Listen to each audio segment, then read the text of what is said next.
In 1300 AD, some of the richest people in Europe had never touched a factory, built a product, or worked a normal day in their lives. They became wealthy by owning trade routes, taxing bridges, financing wars, and controlling access to salt. Yes, salt. For a brief moment in history, seasoning your soup was practically a luxury investment strategy. The economy of the 1300s barely resembled the world we know today. There were no corporations, no stock exchanges, no venture capital firms promising to disrupt bread. Most people lived their entire lives within a few miles of where they were born. Wealth was not about innovation, it was about control. Control of land, control of labor, control of roads, ports, mines, taxes, and information. And because cash was scarce, power itself became a kind of currency. The richest people in medieval Europe understood one thing extremely well. If everyone depends on your system, eventually they pay you forever. The merchant empires. The closest thing to a Silicon Valley startup in 1300 was a Venetian spice fleet. Venice became enormously wealthy because it sat in the perfect position between Europe and the East. Spices from Asia arrived through complex trade routes stretching across deserts, seas, and multiple empires. Then Venice moved those goods into Europe at massive markups. Pepper was especially valuable, not because it was rare everywhere, because transporting it safely across continents was incredibly difficult. Every ship crossing the Mediterranean risked storms, pirates, shipwrecks, disease, or political betrayal. So when a sack of pepper finally arrived in Europe, it became absurdly expensive. At one point, spices were so valuable they could function almost like currency. Imagine paying rent with cinnamon. Venetian merchants built fortunes by controlling shipping lanes and trade agreements. The goods mattered, but access mattered more. That is the first great rule of medieval wealth. The road to the treasure often became more valuable than the treasure itself. The bankers who weren't charging interest. Now here's where medieval finance becomes unintentionally hilarious. The church officially condemned usury, meaning charging interest on loans was considered sinful, which immediately inspired bankers to invent interest with different names. Human beings are wonderfully consistent. Italian banking families developed sophisticated financial systems centuries before modern banking.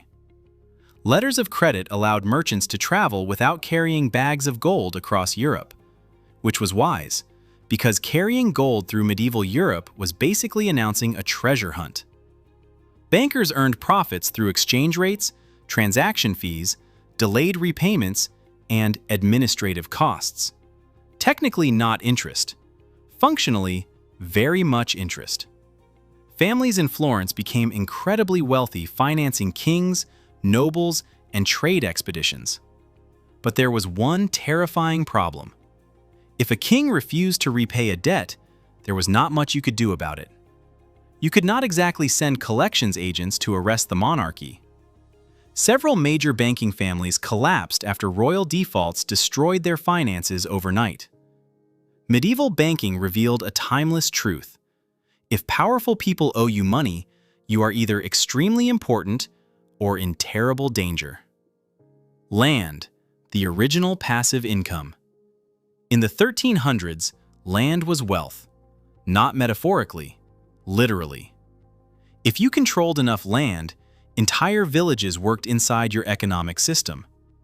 Peasants farmed fields, raised livestock, paid rents, paid taxes, provided labor, and all of it flowed upward. Feudal lords often controlled mills, bridges, ovens, forests, and rivers. People sometimes had to pay simply to grind grain or bake bread. Imagine paying subscription fees to your local oven. Actually, do not imagine it too hard. Modern life may become uncomfortable very quickly. The surprising part is that many nobles were asset-rich but cash-poor. A lord might own enormous territories while struggling to gather enough coins for military campaigns or royal obligations. So even the wealthy were trapped inside systems of debt and hierarchy.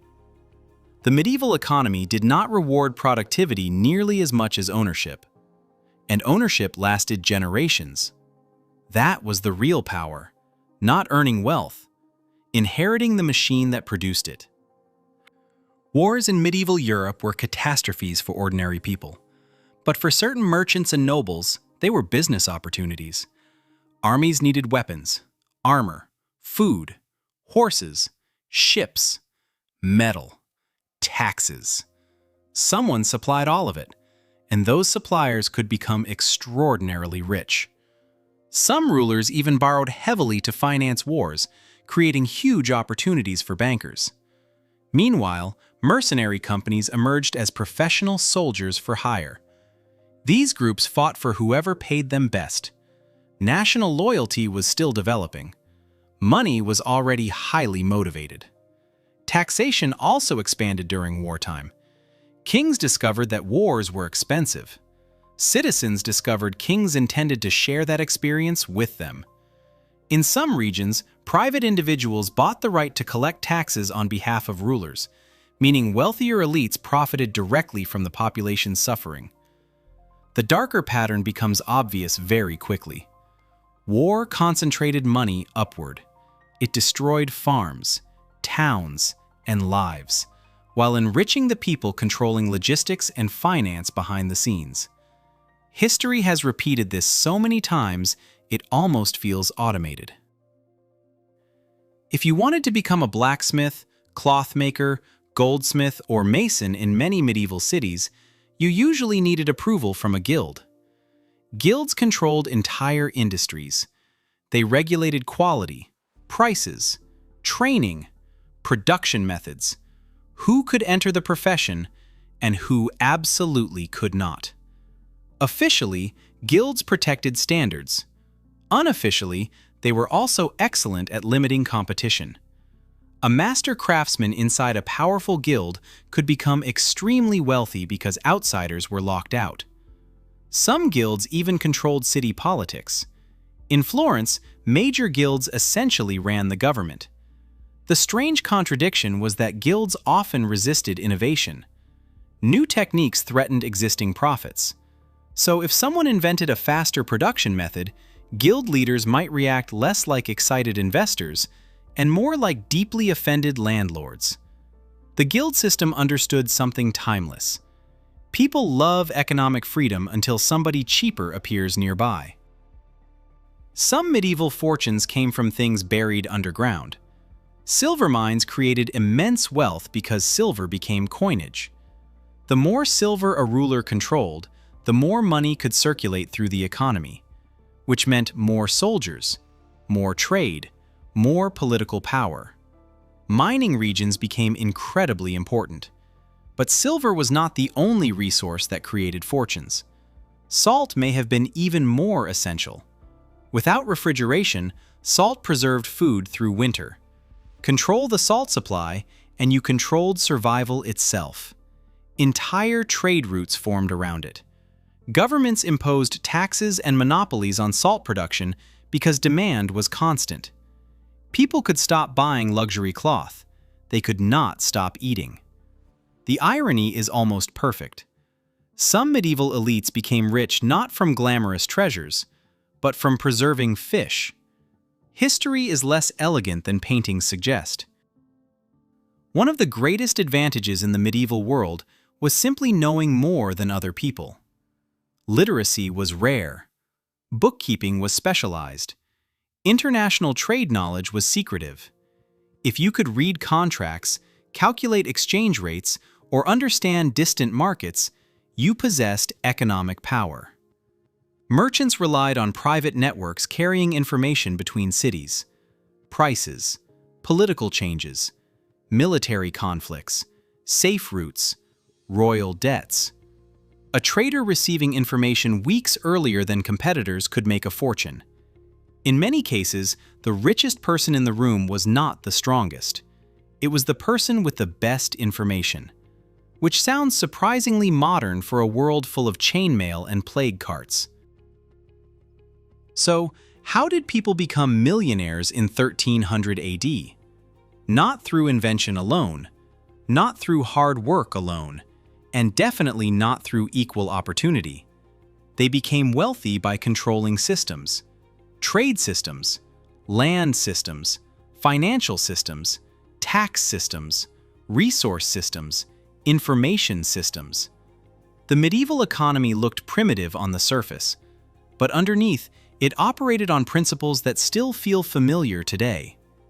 The people controlling access usually controlled wealth.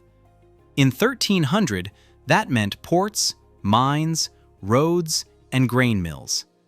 Today, it might mean platforms, networks, logistics, or data. The technology changed. Human incentives did not. And somewhere in medieval Europe, a Venetian merchant counting spice profits would probably look at modern subscription businesses and quietly say, "Ah, you people finally learned how to charge everyone forever."